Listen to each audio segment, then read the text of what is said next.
नमस्कार दर्शकों, स्वागत है आप सभी का नवभारत न्यूज 24/7 में और मैं हूं आपके साथ अजयदीप सिंह बलवाल। इस समय अगर हम सोनम वांगचुक की बात करें तो तमाम मीडिया चैनल्स पर और तमाम सोशल मीडिया प्लेटफॉर्म्स पर क्लाइमेट एक्टिविस्ट सोनम वांगचुक की गिरफ्तारी को लेकर सियासत गर्मा चुकी है। जम्मू कश्मीर में अभी हाल ही में अगर हम कहें तो कल ही जो चुनाव हैं वो संपन्न हुए हैं। कुछ दिन अभी बाकी हैं चुनावों के परिणाम आने के लिए, लेकिन इससे पहले कई सारे जो हमारे विपक्ष के नेता हैं, चाहे वो आम आदमी पार्टी हो चाहे वो कांग्रेस हो, इस बारे में अपना बयान जो है वो दे चुकी है और क्या कुछ इस बारे में कहना है उसे लेकर भी हम मौजूद हैं। इस समय कांग्रेस कार्यालय में मौजूद हैं और हमारे साथ chief spokes person विंदर Sharma ji भी मौजूद हैं। इनसे बातचीत करते हैं कि आखिरकार सोनम वांगचुक की गिरफ्तारी के पीछे किस तरह से ये देखते हैं भारतीय जनता पार्टी की या केंद्र सरकार की नीति को। आपका बहुत बहुत स्वागत है सर। क्या कहेंगे सोनम वांगचुक की गिरफ्तारी को लेकर? पद यात्रा वो दिल्ली तक कर रहे थे, एक महीने से वो लद्दाख से निकले हुए थे।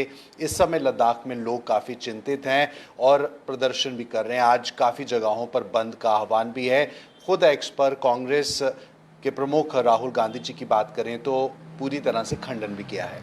देखिए, बहुत दुर्भाग्यपूर्ण है और हमारे नेता राहुल गांधी जी ने ज़बरदस्त इसका जो है वो मजम्मत की है कि एक एनवायरनमेंट एक्टिविस्ट वो लद्दाख वो की पॉलिटिकल राइट्स, लोगों के राइट्स की लड़ाई भी लड़ रहा है और आज महात्मा गांधी के दिन उन्होंने जाकर के महात्मा गांधी राजघाट पे माथा टेकना था जी। लेकिन उस आदमी को दिल्ली के बॉर्डर पे गिरफ्तार कर लिया गया। उसके साथ सैकड़ों जो कार्यकर्ता हैं उनको गिरफ्तार कर लिया। हमने पहले भी देखा कि लद्दाख रीजन के लोग जो है वो उनके साथ सैकड़ों की तादाद में बैठे और माइनस जो है वो डिग्री टेम्परेचर पे वो भूख हड़ताल पे रहे। लेकिन इस देश में ये नई डेमोक्रेसी है मोदी जी और अमित शाह की और बीजेपी की कि यहाँ कोई पीस एक्टिविस्ट भी पैदल सड़कों पे नहीं चल सकता जी। और अपनी आवाज़ बुलंद नहीं कर सकता। अपने आप को अनशन करने का हथियार महात्मा गांधी जी ने दिया था, सत्याग्रह।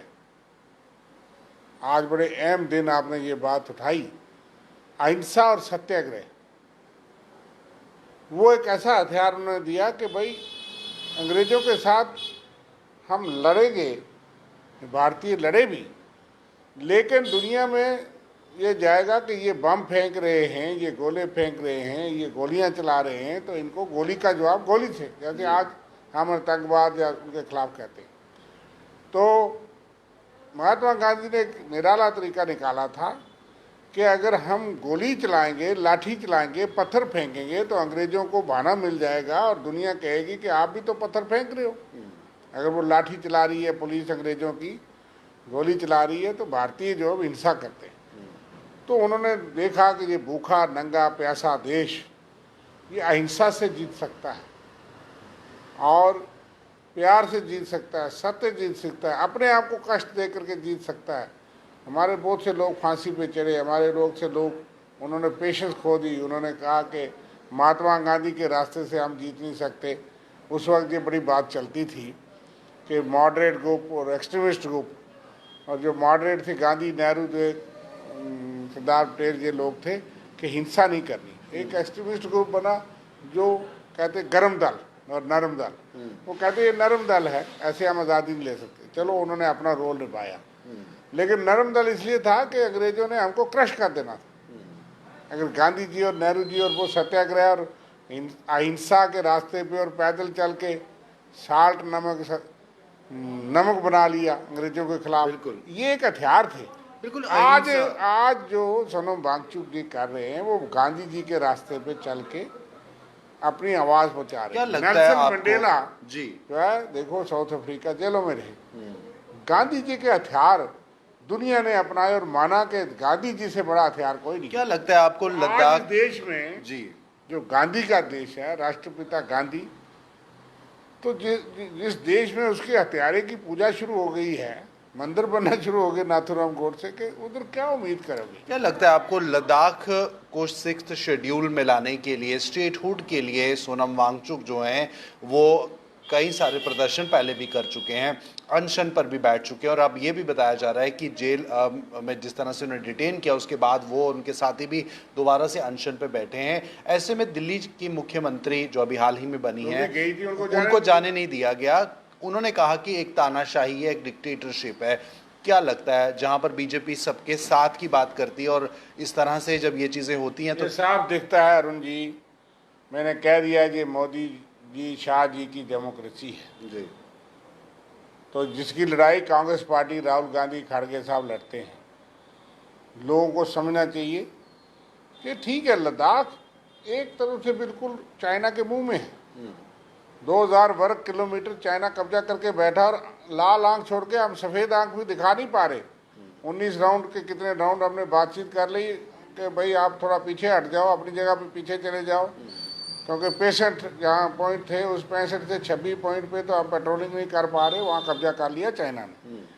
दूसरी तरफ हम लद्दाखियों को, पूरा मन लोग है, अगर वो अपने नुमाइंदे चुनना चाहते हैं, असेंबली रखना चाहते हैं, आज हिल काउंसिल है तो असेंबली हो जाएगी, उनकी बात सुनी जाएगी, वो कानून बनाएंगे, अपने हक के लिए बात करेंगे। लेकिन बीजेपी तो कह रही वो मना नहीं कर रहे, स्टेटहुड तो वो देंगे ही देंगे और उन्होंने ही देना है कि जम्मू कश्मीर को दे दिए, इनकी बाप की जागीर है, रियासत है, हमारा अधिकार है, उनका भी अधिकार है। अगर उन्होंने स्टेट उस वक्त उन्होंने इसलिए कि भाई डोमिनेशन थी, वो कहते हमें यूटी दे दो सेंटर के अंडर का, आपने अलग कर दिया तो दे दो उनको अधिकार। वो थोड़ी सी एरिया जो है वहाँ उनकी सारी पहचान, हिंदुस्तान की विचित्रता ही तो हम खूबसूरती है, तो इसलिए उनके साथ जाति नहीं करनी चाहिए। हम ले और करगिल के लोगों के साथ खड़े हैं, हम पूरी तरह से उनके साथ सहयोग करेंगे और इस पर हम विचार करेंगे, हम पूरी तरह साथ देंगे।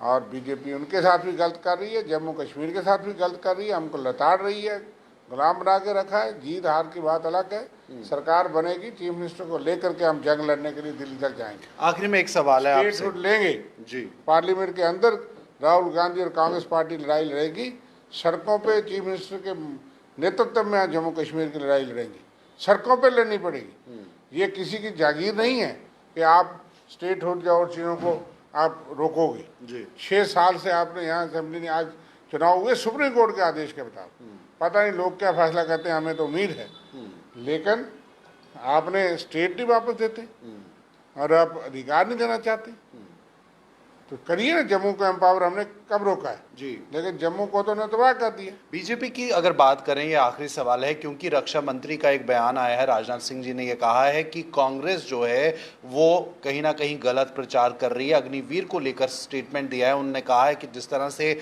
मौजूदा चुनावी प्रक्रिया में कांग्रेस ने गलत प्रचार किया है कि कुछ साल सर्विस के बाद अग्निवीरों को जो है वो निकाल दिया जाएगा, उन्हें किसी भी तरह का कोई लाभ नहीं है। उन्होंने कहा है कि हरियाणा में ये शुरुआत की गई है कि सरकारी नौकरी एक एक को मिले। चुनाव है, ठीक है, स्कीम किसने बनाई, क्या गलत प्रचार कर रहे हैं? राजनाथ सिंह जी को तो जो मोदी जी कहेंगे करेंगे। यहाँ के आर्मी के जनरल ने कह दिया कि हमको नहीं पूछा किसी ने, किसने बनाई स्कीम? यहाँ तो कृषि कानून जो है अडानी अंबानी टाइप करके भेजते थे, कानून बाद में पास होते, गोदाम पहले बनते थे। इस देश में हो क्या रहा है? वो स्कीम किसने बनाई? अगर चीफ ऑफ आर्मी स्टाफ जो जनरल है, जो देश को बचाता है, उसको नहीं पता। उस वक्त के जनरल ने कहा कि मुझे कोई पता नहीं था। कैसी स्कीमें बन रही हैं? और अग्निवीर स्कीम आपने बनाई कि 4 साल के बाद हम निकाल देंगे, सिर्फ 25% को रखेंगे, कुछ पैसा नहीं। वो किसके लिए फौज तैयार कर रहे हो?